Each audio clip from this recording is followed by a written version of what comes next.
wapo ambao sio hari bishop, askofu, hari reverend Bizimana, hari pastor Gondera, mchungaji Gondera, hari pastor Kari na pastor pale. Ni si kweli mborero ndi sawa. Mimi sasa nimeingia wako tugoeleza cyane. Nasikia tuko sawa kabisa. Turi kumwe na umusore hariya cyangwa se umugabo nari ngiye kwa mwana wanjye niyo mpazi. Tuko pamoja na mzee hapo, ni mtoto wangu naweza muita kijana bado. Tofauti babili. Naitwa Billy Franzima. Mazina yake kutoka Kandoti Aroni Ndaisenga. Mimi naitwa Kandoti Aroni Ndaisenga. Ni papa wiwe. Mimi ni babaye. Ni mwana wanjye wa kane. Mtoto wangu wa 4. Ndio nikuza cyane.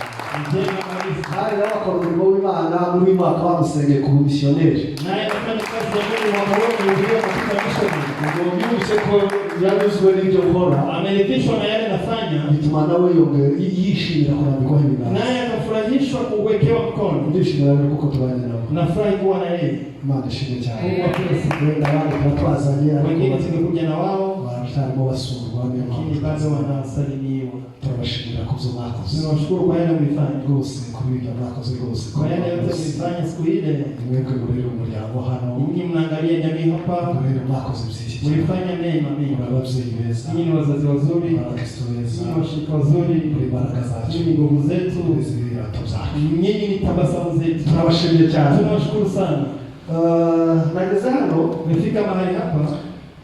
Ngira sumako jo ema ndakuweza kuvuruta muzi jambo bile unajua kitu ni vuruta nini mwatanga nima natangi sinikaza kana sanza batangi ariko nje gani natangi na nyimbo nimefika wakiimba kwa amaraso yale sinaongea juu ya damu hiyo tiririka hiyo kuiba kuja urumukobwa cyangwa urumugore kuja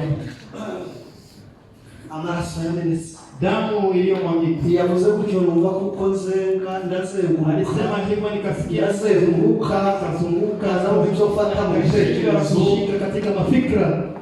Zao sio chata. Haleluya! Haleluya! Vamos subiramo amaraso. Kulia tena usiamu. Ile sauti tunaanza kinanda alikuwa anatuweza hapo. Sote tunakutekeleza kulayo mara. Fikiria juu ya damu hiyo. Bila tunatu. Mbaya inafanya tuishi.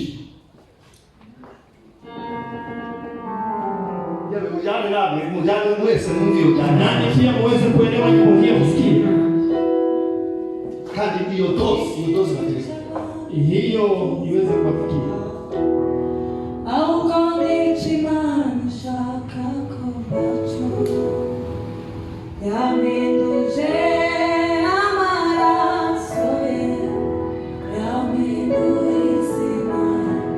Amen.